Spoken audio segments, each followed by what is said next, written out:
Geng, ada kawan-kawan tanya, bang, ada tak kata-kata untuk mereka-mereka yang bakal jadi ayah? Dengar sini, geng.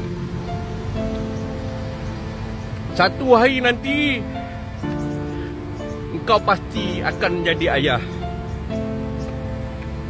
Tak semua orang akan dapat gelaran tu, sebab itu adalah satu anugerah. Nak jadi ayah ni memang payah. Kalau jadi ayah, engkau tak boleh menyerah.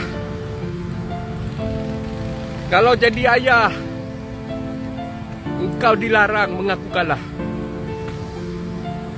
Kalau jadi ayah, macam mana engkau jatuh, macam mana engkau parah, engkau kena bangun. Sebab nak nampakkan kau tu gagah. Ingat, geng, untuk masa depan yang indah, banyak duri yang kau kena redah.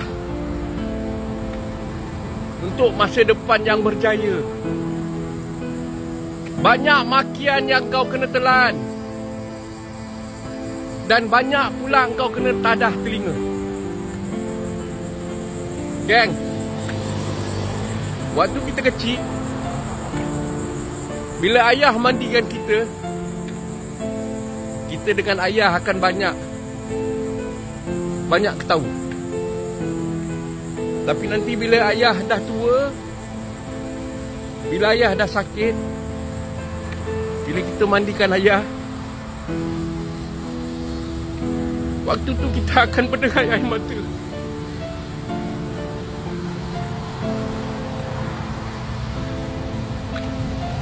Waktu kecil bila kita demam,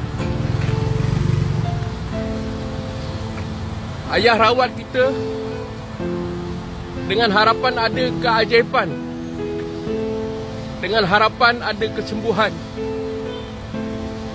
Kadang-kadang dia sanggup minta pada Allah biar sakit itu beralih badan. Tapi nanti bila ayah dah terlantar, bila ayah dah sakit, bila kita merawat ayah, kita cuma minta pada Allah, kalau itu baik untuk ayah, biarlah ayah dijemput kematian. Banyak jasa ayah yang kita abaikan. Tapi bagi abang, bagi seorang yang bergelar ayah, itu tak ada masalah. Sebab itulah satu-satunya pengorbanan. Daripada korang, geng, yang masih ada ayah, yang tak pernah peluk ayah, yang tak pernah cium ayah, genggamlah sebelum tiada.